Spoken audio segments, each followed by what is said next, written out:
In Psalm 43 verse 5, David says, "Why are you so downcast, O my soul? Hope in God." Hy kyk binne toe, hy is eintlik besig om te bevraagteken wat hy dink. En hy preek vir homself en sê, hoop in die Here, daar's waarheid oor jou.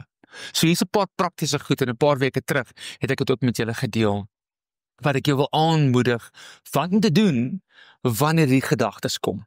How do you eat the ants? Hoe bring jy die muurvreter in? En hier is die grootste muurvreter. Hier sit hy voor my.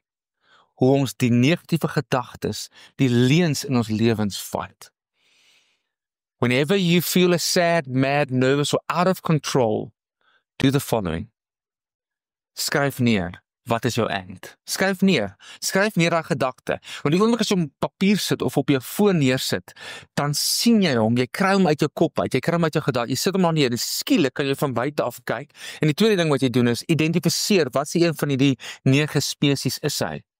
Is hy die blaming ant, is hy die guilt-beating ant, is hy die fortune-telling ant? Sit dit 'n label langs hom, en sê vir hom, nou sien ek wat jy is. Dis soos Dawid wat sê, why are you downcast, O my soul? He's questioning, hy kyk terug en hy sien, wat gaan nou hier so aan?